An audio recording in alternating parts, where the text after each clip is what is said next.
that we can all agree that we've all seen a Nissan flying down the damn highway. We can attest to that, right?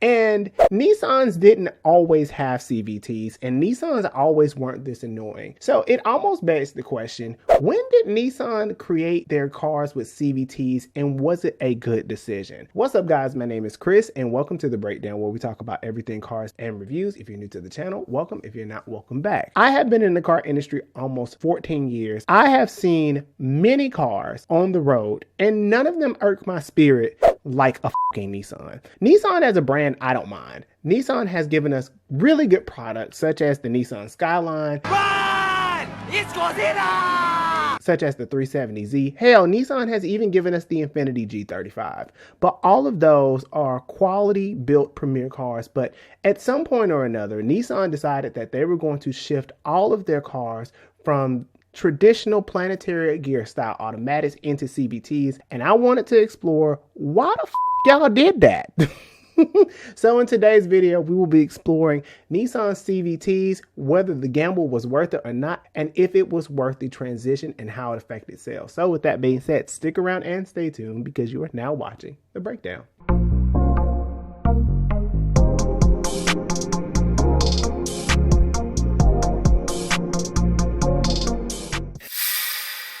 So I have been in the car industry almost 14 years, since I was 20, and I have seen a lot of different cars that I absolutely loved. But there is one car that still vexes my spirit to this day, and that is the Nissan CVTs. It's not so much that I hate Nissan and I hate the brand, because quite frankly, they have given us some amazing products. One of them being the Nissan Skyline, another being the 370Z, more importantly, the Infiniti G35. But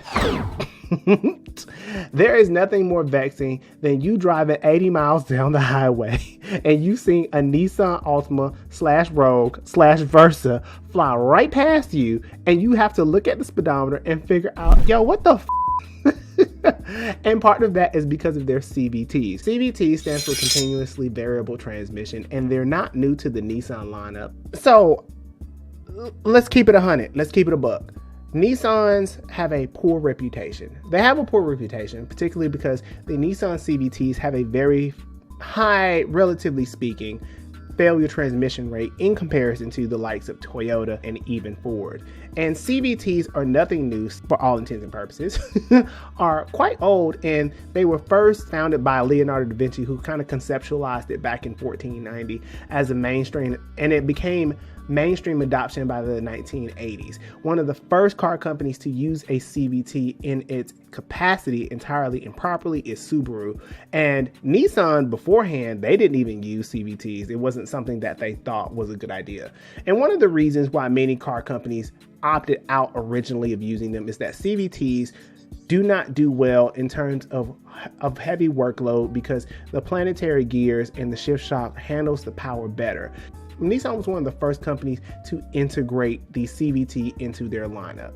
Now, there are 3 different types of CVTs, which is belt type, chain type, and toroidal. And Nissan pretty much focuses on the belt type. The belt type is something that is probably a weaker point, and there is a big video by SpeedCar99 in which he explains why they fail, but I'm going to explain what happened. So back in the early 1990s, right after Datsun changed over into Nissan, Nissan was struggling financially. And of course, we all know the story about Carlos Ghosn, but that's not quite where we're going here. And so Nissan wanted to transform themselves in a lot of ways. More importantly, they wanted to cut costs. So back in the late 1990s, the development of the Nissan Murano was underway. Now, this was a joint effort between Nissan in their earlier days, between them and Fuji Heavy Industries, which you don't know basically is Mitsubishi. And so they are really heavy on They are really heavy on trying to make sure that customers got a smooth and efficient ride, which kind of leads to the question of why they did it. Now, it was questionable because there were other manufacturers that had done it before, of making CVTs into their car, and all of them had failed. I did not know that the Ford 500 had a CVT. Terrible decision. Don't know why they did it, but Ford did it. And so CVTs were considered to be poo-poo, bad transmission, don't do it. Most car enthusiasts do not like CVTs, particularly because they lack the same level of engagement as a planetary or traditional style transmission. And quite frankly, it depends on who makes the CVT. CVTs can be very effective in terms of efficiency and keeping the torque right within the band and keep everything smooth and linear. However, most of Nissan's products are very lifeless. And this happened right around the time of 2003 when they introduced their all-new Nissan Murano. Now, the Nissan Murano, for me personally, I love the introduction of it because it shifted the idea that Nissan was going from just lackluster rental to a little more higher quality and a little higher edge.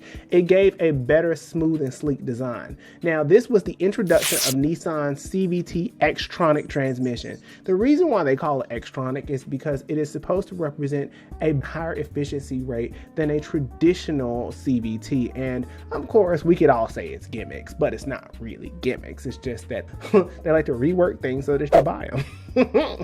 And it's very evident as I looked at the numbers of the Nissan sales, and I saw that essentially the CVT transmission didn't really impact them. Now, Carlos Ghosn, when he did this originally, was to put Nissan in a place where they could recoup the money. If you don't know anything about the Nissan-Renault alliance, that is atrocious. And Carlos Ghosn, while he has been hailed as many things, he was problematic for Nissan. And I have to keep going over this because I think that we let Nissan slide. And there were a lot of decisions that impacted them long term. Part of the reason why Nissan CVTs tend to be garbage is because essentially the belts overheat and the transmission fluid causes the transmission to overheat, which leads to the belt deteriorating. And the Nissan CVT, for all intents and purposes, is just poorly engineered. They also have stake in the company Jatco, and Jatco also sends out CVTs to many other manufacturers across the world as a supplier. Their competitor is Aisin, who is also owned or has stake in with Toyota. And so Jatco is part of the reason why Nissan continues to use CVTs to this day. Now, they are great at efficiency. Nissans are very fuel efficient. However, they are noisy, they are rough, and you can find them at any rental car company. And because of their reputation, the brand as a whole has suffered. I won't say the brand has suffered. The brand as a whole has gotten a poor reputation of quality. And we begin to see that from 2003 on as we begin to see more models introduced with the CVT, one of them being the Altima, the infamous Altima. And this wasn't even the next to go after the Murano. The next one to go for the CVT was the Maxima, which was a travesty. And then we would see the Altima, and then we would see the Rogue, and then we would see the Versa. And it just became worse and worse. Even the Quest has a CVT. The only thing that does not have a CVT from Nissan's lineup is mostly their pickup trucks, as well as their big, large SUVs, as they still use traditional style automatics. And some of them use ZF with the Pathfinder nowadays using that. But overall, CVTs in terms of power are not really capable of handling that much, and the VQ engine from Nissan is extremely powerful, and partly that's what's causing the CVTs to overheat. The other thing is that as volumes increase, you begin to see the quality diminish a bit from Nissan, and they have had several recalls, several of them coming from the 2013 Pathfinder, which if you don't know anything about that model is horrible. They tried to move to the Pathfinder. It was like, oh no baby, turn that back, turn the TV back on, can't even do it. The Infiniti QX60, which shares the same platform, as well as the Nissan Sentra. And so those lawsuits kind of were evidence that the CVTs that Nissan tended to use were not that great. And so the crazy part is, as I was doing my deep dive, I realized that the Nissans, in terms of sales, it didn't impact it. One of the big dips that we see in terms of sales is the 2008 housing crisis. And then upwards up until about 2016, 2017, the sales of Nissan continued to steadily increase. And it is because although car enthusiasts enjoy automatics traditional style for the sake of driving, because it gets the people going, most consumers do not give a flying about whether or not it's a CVT or if it's a traditional automatic. And so overall, Nissan, despite us hating it as a car community because we think it's garbage with the exception of the Skyline, the CVTs ultimately helped Nissan to stay afloat and to keep more people coming back as it began to become a value style brand as opposed to being a more refined Japanese automaker that it used to be. Carlos Ghosn influence on the Nissan stakeholdership and basically the overall influence of the company needs to be studied.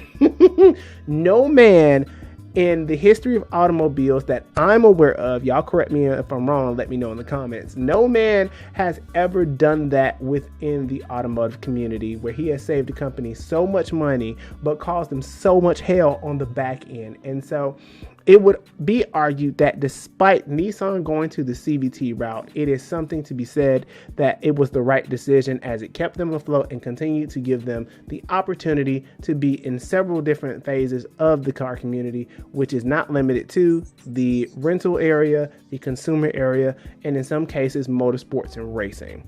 With that being said, leave a comment below and let me know your experience with Nissan CVTs. If you feel like the quality of their company has gone down, or if you feel like the efficiency and the quality of ride has been worth it.